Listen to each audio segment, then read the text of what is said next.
Okay, so this lecture is kind of the next step.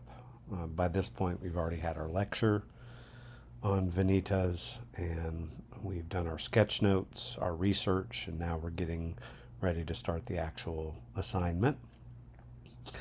So, the first thing that I want to say is tomorrow I will not be in class. So, we have some options. As you all know, I'm going to be in jury duty, so things are very fluid right now, depending on whether I'm chosen to serve on the jury or if tomorrow will be a one and done type of thing. So, the first thing that I want to say is you can either do your homework from home or you can come into the studio. The studio will be open during our normal business hours, i.e., during our class time.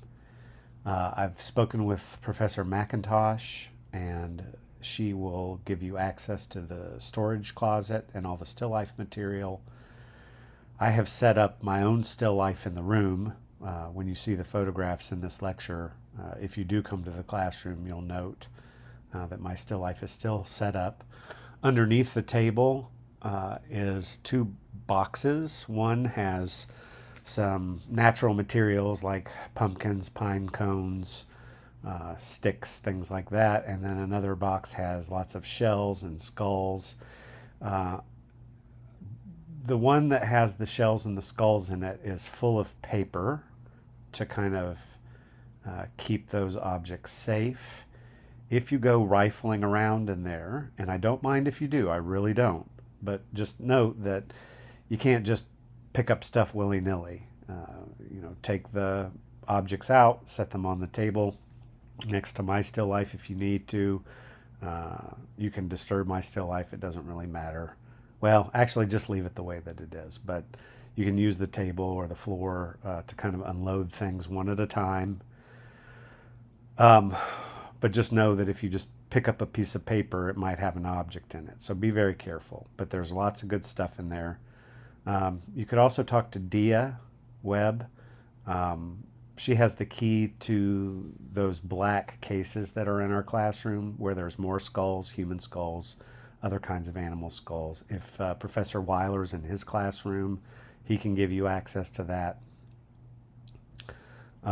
So just recognize that you have some resources at the studio that you don't have at home. We're not worrying about lighting in this particular step of the creative process. That will come hopefully when we come back on Wednesday. But again, we're going to have to kind of play it by ear. You also don't necessarily need a table. There, is tables in the classroom and plenty of floor space. So in this particular first step, at least the first part that we'll talk about in this lecture, it's fine to even just set up your still life on the floor and photograph it that way. There's really lots of options. We just have to be adaptable during this particular moment. My apologies for that, but it is what it is, as they say. So if you want to work from home, that's fine too. Though to me, it's nice to be around other artists when you're doing this type of stuff, around each other. You might already be at school, so you might as well take advantage of the classroom and develop relationships with one another and help each other out. I think that's the only way we're gonna make it through this. All right, so this particular lecture and our next steps have to do with form and some formal requirements that this particular project has in the creative process. So we've got a good feel for what Vanitas is conceptually. We've talked a little bit about form when we were looking at the historical examples, but now we're going to get into the nitty-gritty of things. So compositionally, we're really moving into territory that's kind of, I guess, a little vague. You've probably heard the terms open and closed composition. Open compositions are where things go outside the boundaries of the picture plane, so the top, right, left, bottom of the picture plane. Closed compositions, everything's in towards the center. Oh, it's a little bit of an oversimplification. I would consider this relatively closed, especially when it comes to the main subject matter of the image. Yes, this drapery goes off. There's a little column back here that goes off. The edge of the book goes off, the skull. But down here, other than the drapery, all of the main characters are still within the picture plane. To me, a true open composition is much more obviously open. So you're going to be broaching or breaking the edge of the picture plane, top, bottom, left, and right, in a more emphatic way. We could get into an argument with that. I'm sure there's people who define it much more narrowly, but for me, I would say a closed composition is when most of the objects do not extend outside of the picture plane. Now, in all of Vanitas' examples that we'll look at, this is much more of a classic closed composition. But still, even here, the table goes off the bottom of the picture plane, and in a generous manner. So in this example, you can see that definitively this drapery would extend way past. Here we've just got, like a smidge of these two objects. The skull is much more cropped, but I would consider this still a closed composition. So this idea that objects kind of flirt or just barely going off the edge, almost touching the edge, would still qualify, in my opinion, as a closed composition. I'm not sure what that says, why that's there. I'll get rid of it.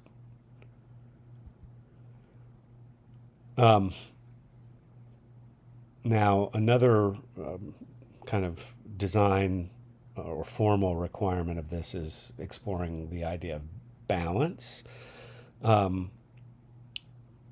This particular image is balanced symmetrically. Now, it's not absolute symmetry. So, absolute symmetry, you'd have this same flower bouquet over on this side. This is what we would call bilateral symmetry. So you have one object in the center, you have a grouping of objects here and a grouping of objects here that are roughly the same visual weight, even though they're different. This composition is much more symmetrical. Most of the Vanitas do not exhibit this kind of symmetry. Most of the Vanitas paintings that you see are more of an asymmetrical balance, like what you're seeing in this particular image. So in this image, you can clearly see asymmetrical balance. There's something else you can see as well, which is that triangularity. We'll get to that in more detail in a moment. You've got this nice right triangle. Asymmetry is when you divide the painting in half, down the center vertically. There should be differences between the right half and the left half. So the most obvious is sheer numbers. There's more objects over here. There's one or very few objects on this side. Another demonstration or expression of the asymmetrical balance is that over here you have much larger objects. Over here you have much smaller objects. Over here it's much more cluttered and tight, lots of overlap, versus here, which is very open and airy, and you don't have a lot of overlap. Obviously the high or tall over here and the low or short over here is another form of asymmetrical balance. You'll also notice in the gradation in the background, and these backgrounds are going to be dealt with during the next class or the next part of this lecture, which we won't get to in this particular recording.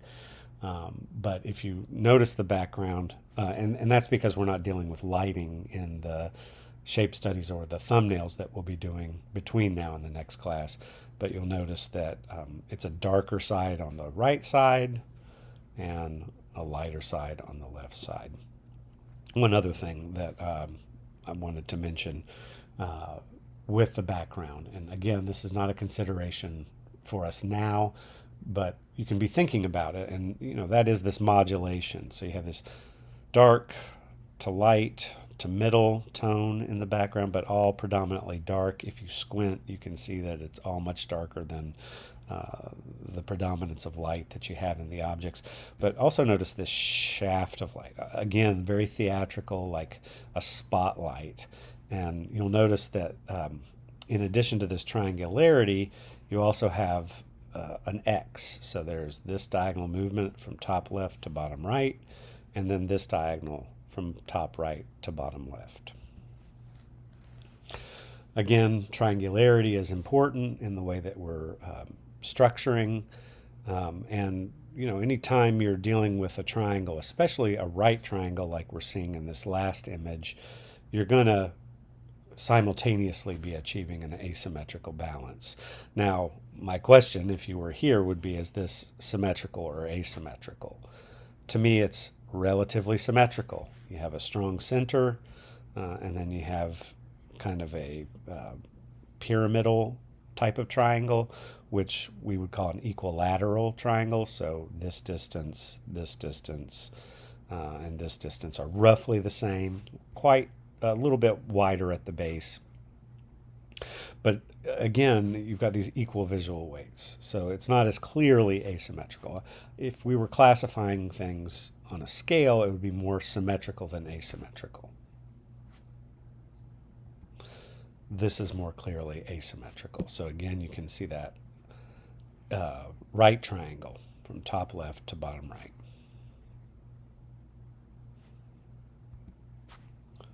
Here's another couple examples. So this would be more of the right triangle, whereas this would be more of an equilateral triangle.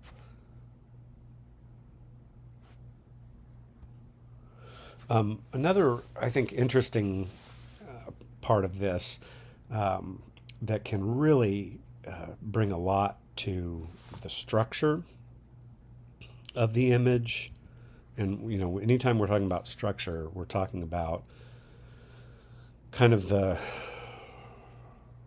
reasoned, decisive, calculated,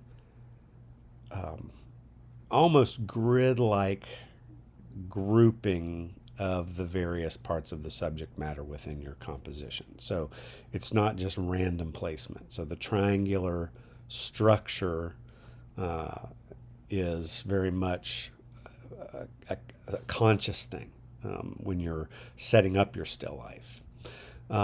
This can be increased with thinking about directional forces, and two terms that I kind of coined on my own, which are leading lines and steering shapes. In these techniques, you have the main grouping. So again, here you have this right triangle, so top right, bottom left, triangularity. That's kind of creating a cohesive shape that the viewer can apprehend upon first glance. The directional forces and the use of leading lines and steering shapes kind of create a flow within that shape. And they literally kind of lead the looking of the viewer as they're perusing or engaging with looking at the various parts within the whole. So the whole is the triangle, and then you have the various parts within there. These can be actual lines in the case of leading lines or implied lines. So for instance, notice here you have this drapery which leads our eye up and then curves over, and then where does it point? It points to the bow of the violin, and where does it go from there? It goes up the middle of the page, and then where does it go from there? It goes up through the middle of this other instrument and then off the page. Another leading line would be this rim or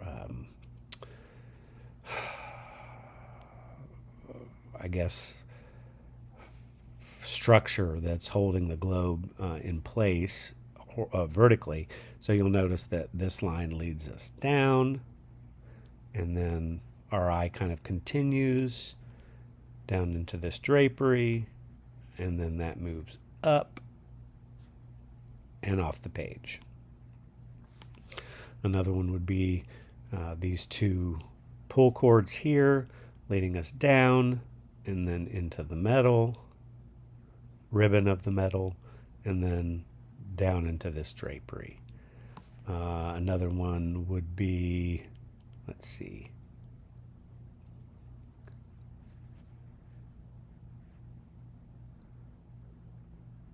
probably this line kind of moves your eye up and then up the edge of the book, and then into this object, and then along the contour of this. It looks like a dulcimer to me, and then up into this flute. So there's a lot of kind of very conscious arrangements happening. Now, one thing I will say about this, when you're first setting up your still life and you're trying to just achieve this grouping here, you might not necessarily be able to adjust in a very fine way. So this is a very primary kind of way of grouping. And then these are kind of more secondary, or what I would call very tertiary, subtle ways of arranging the shapes. Oh, I'm seeing another line here that's moving us across, and then down through the axis of this goblet. There's a very much, and I think we talked about this previously, like a circular flow happening in some of these. So it's like a circle within a triangle.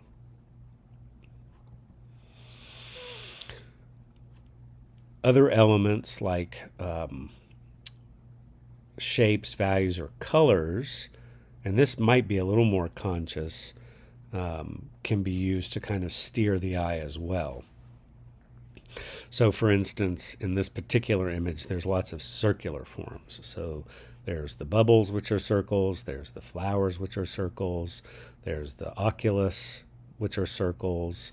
There's the watch. There's this, what is that?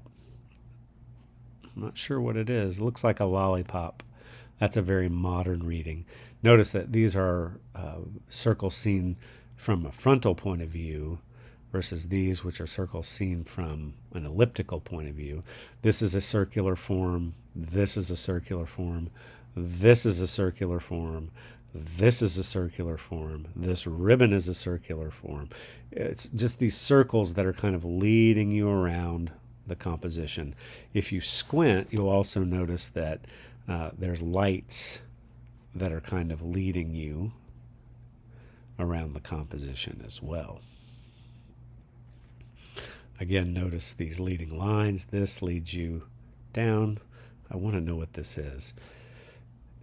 It's just the structure that's holding that globe in place, and it leads you right into the edge of the skull, which leads you into the edge of this candlestick, which leads you down. And then this line is leading you across to these flowers. And then this line of this stick is leading you into this paper, which is leading you into this almost like a crown of thorns. I'm assuming it's just wheat or some sort of vegetable matter. Notice how that leads you up and over and then down. So all of these techniques, leading lines, steering shapes, the main structures of the triangle or the circle or the square are all designed not only to lead your eye, but to give kind of a feeling of purpose, a rationality or logic, and of course a feeling of harmony. Anytime you have purpose, you create a sense of harmony. But of course, when we look at this, it's replete with variations and diversities of objects.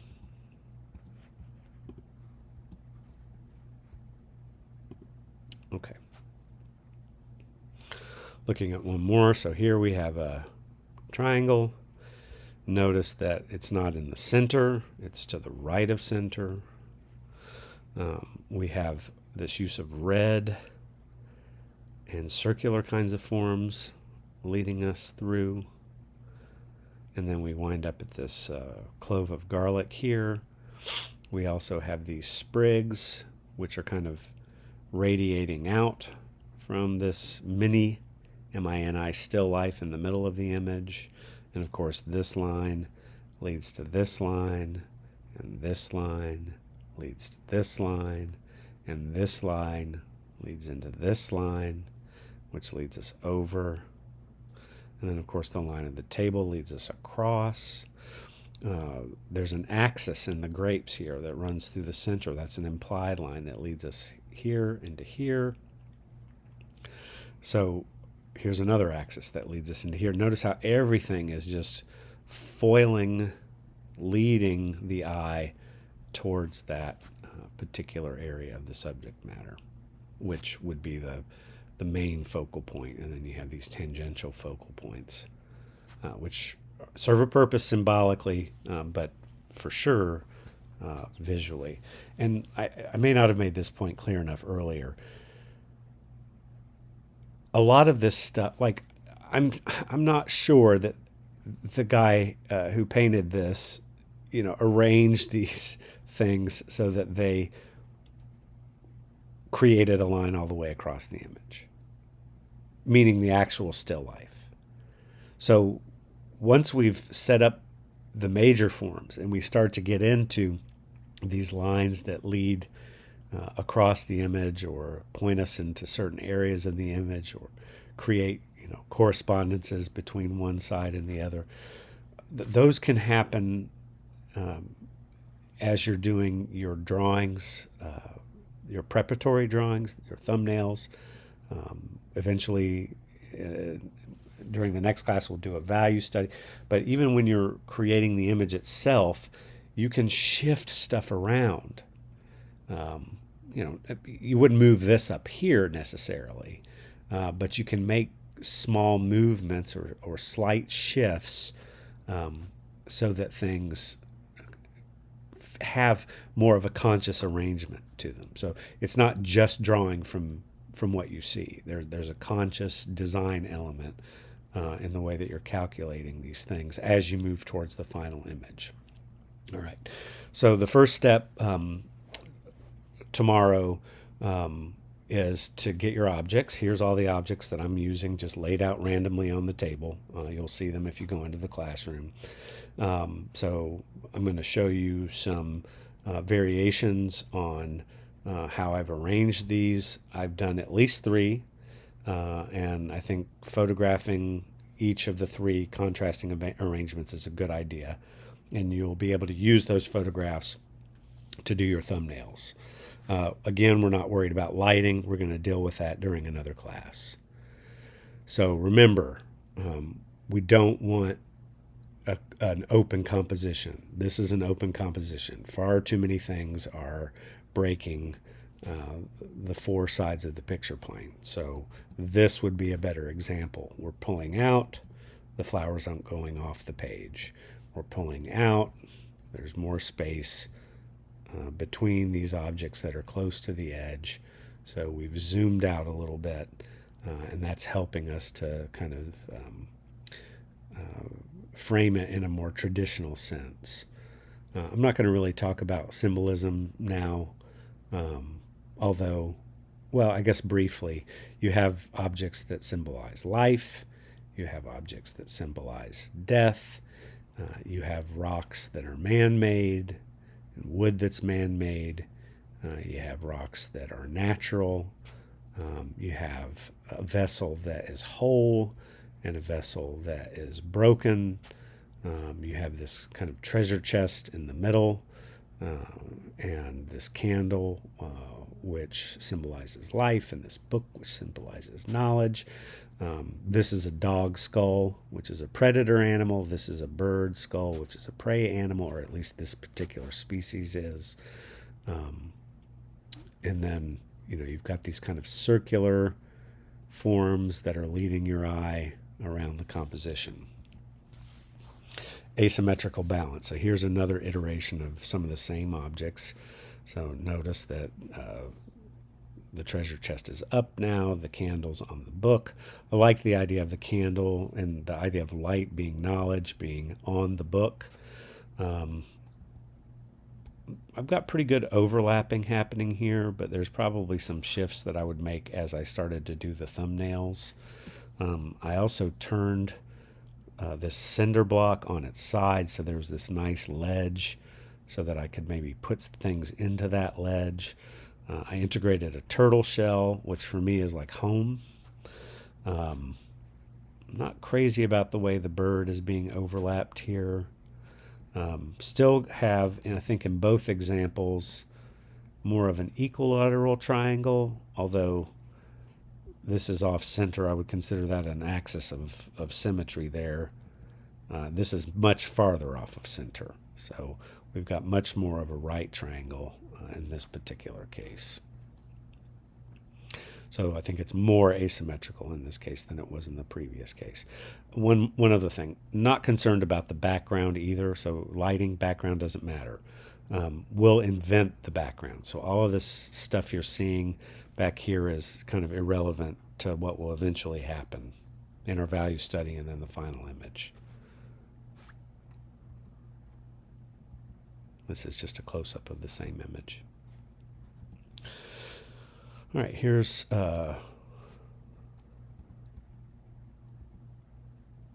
another example.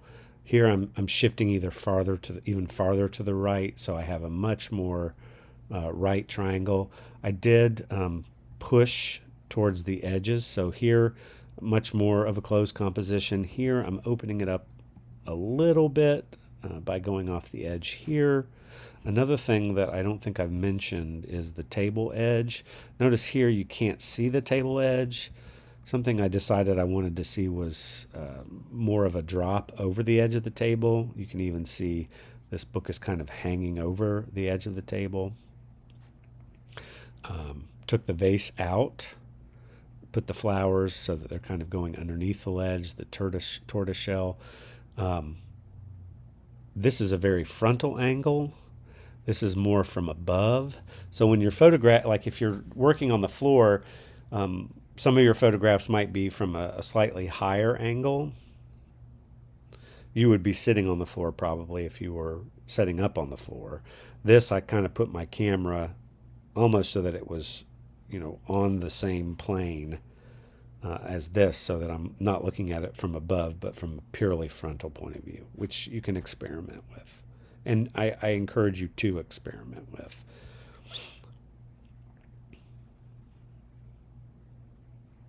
I like how this bird skull leads us to the dog skull.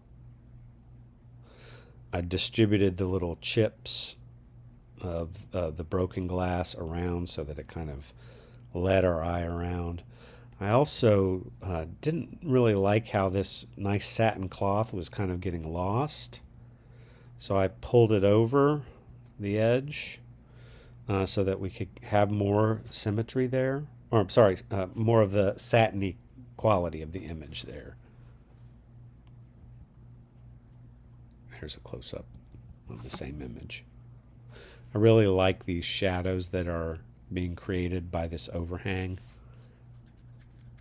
I think when I light it, I'm going to try to light it from above here, and that'll cast more of a shadow from this overhang. And I just want to reiterate about the directional forces, these leading lines and steering shapes.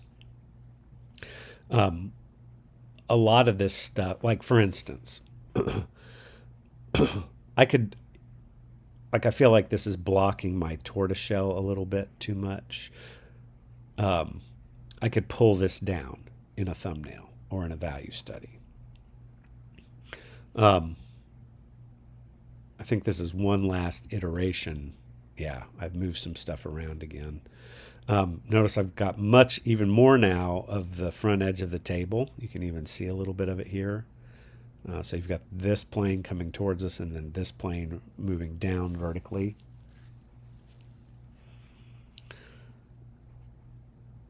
But again, we can nudge the shapes around so that they demonstrate some of those flows more intentionally. I think one thing else I needed to say between this one and this one is that I think I even lowered the camera a little bit more. So you'll notice this tortoiseshell, we see more of the top of it versus here we're seeing more inside, less of the top, more of the front. So play around with camera angle as well. I think if we look at most of the Vanitas, it's a very frontal angle. So the camera lens is in line with this. This is above the camera lens, and I know there's not a camera at this point in history, but you get the idea. Yeah, everything is very frontal. It's a lower kind of direct angle, not from above.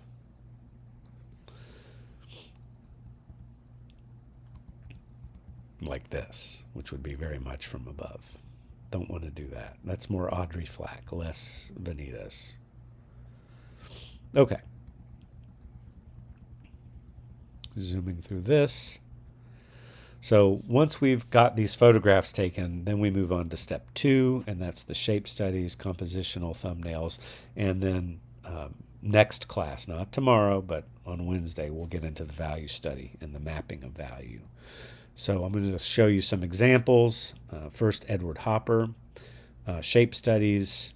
Here's Edward Hopper just using separate sheets of paper to study a man from the back or to study a man from the front. This is about looking for proportions, practicing. They're very gestural. They don't need to be super detailed or have a lot of value variation in them. Here you can just get an idea that he's, what's the dark side? Well, the frontal plane. What's the light side? Well, the left side. Different positions of the hands. I think with human beings, the gesture of the human being, not the gesture drawing, but, the weight of this figure on the table. Here he feels like he's kind of pulling back from the table. Here he feels like he's relieving weight onto the table. These are shape studies. Thumbnails in Edward Hopper. So here you can see he's doing compositional sketches. Some of them are very rough. Some of them are a little bit more refined. But he's looking at, here's that man that he was studying in his shape study from the back. And here he is integrated into a compositional whole. And then with Edward Hopper, his value study, you can see it's much more resolved, still loose, not as tight as his painting will be, as we will soon see, but all of the information about the light and dark relationships are there. And then here's his final work. This is Nighthawks. You guys have probably seen this painting at some point in your history. So we're just going to be doing the shape studies and the thumbnails between now and Wednesday. Here's Rembrandt using the same process. So here's shape studies by Rembrandt. A little more resolved. Very loose, very gestural. I love seeing him muster these images from these very basic, almost blind contour, gestural beginnings. Look at how economical his lines are here. And then he gets really tight. And then he starts to integrate ink here to think about light and shadow. So very much the same process that we saw in Hopper. The difference in Hopper is that instead of ink, he was using a hatch. Rembrandt uses hatches too. You can see that in here and here. Here's some more shape studies. His lines are so beautiful, just so fluent, like calligraphy. He knows what he's doing. So they have a fluidity of that kind of assurance in himself and in the process. In the process, not in himself. Here's some larger shape studies. Notice there's no real compositional concern here. They're just islands in a page. So the relationship of them to the page, when we're talking about shape studies, the relationship of the objects to the page is not important. You can do all of your shape studies on one sheet. And here would be an example from a previous semester and a student doing shape studies for their project. So here, 2 pages, front and back. I think she's using pencil to do her shape studies. I like how she's looking at this object from multiple points of view.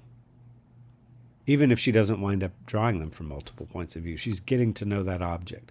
And fluency and self-assurance, confidence in those lines comes from getting to know your subject. And then here's Rembrandt compositional thumbnails.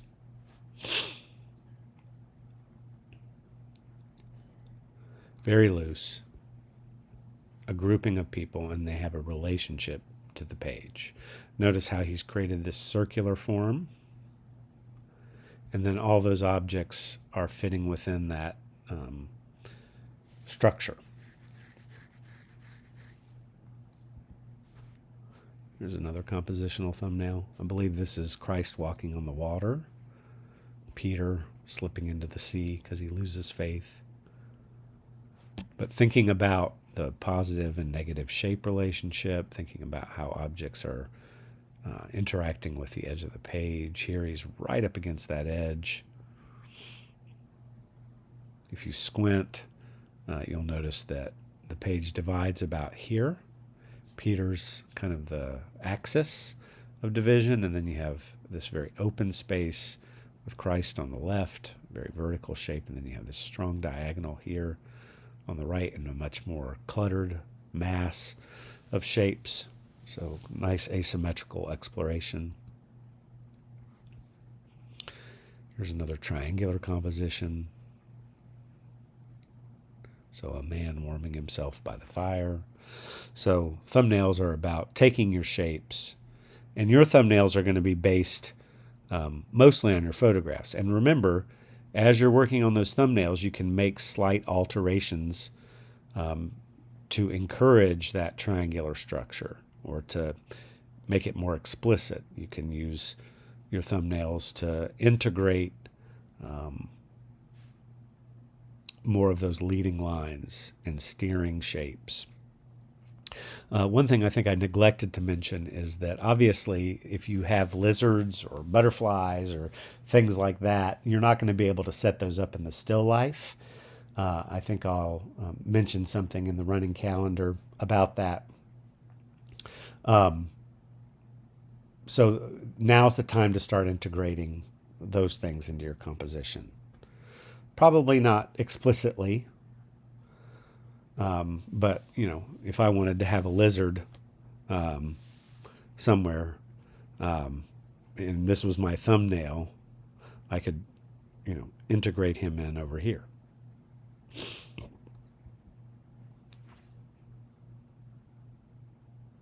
You don't have to get into a lot of detail. You can still practice your shapes, but this is more about arrangement. Value's not that important unless you want it to be. I'm not going to dissuade you from exploring value in your thumbnails, but it's not a priority. Composition is a priority. And here's the same students' thumbnails that we looked at previously. And you can see multiple arrangements. I notice there's kind of a gestural triangle in the background here. Vertical composition, horizontal composition, frontal point of view, side point of view on the skull.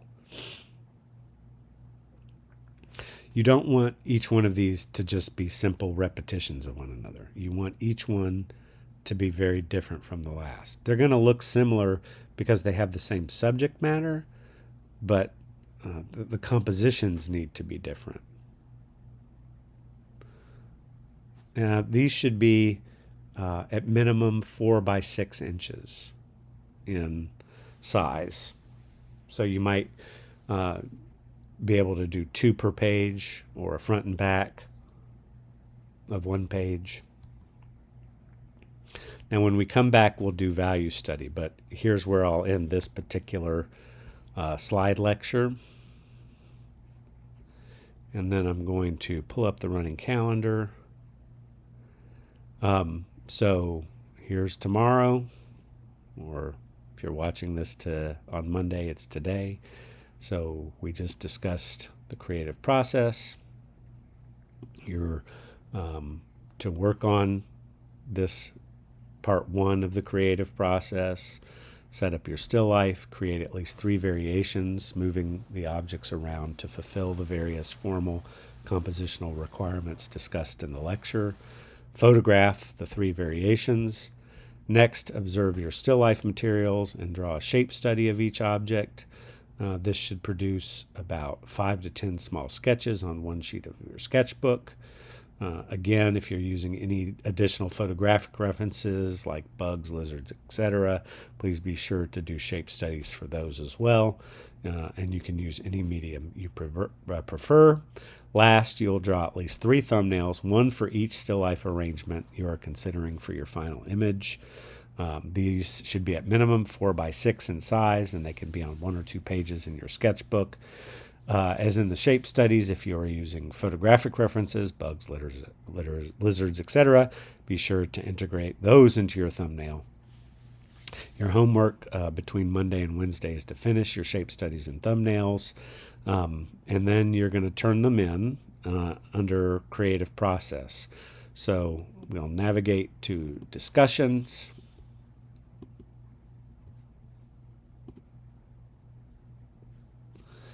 Go down to creative process, click on that,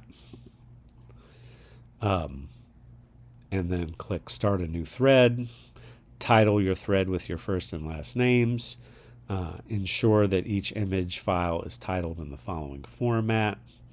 So vanitas.creativeprocess.shapestudies, or if they're thumbnails, your name, medium, and the date. Make sure you're saving these files as a JPEG. Also, upload any photographic references. So those 3 photographs that you took, including whichever one you feel like is your final image, that's confusing. We'll just say upload any photographic references. And this is due by the beginning of the next class.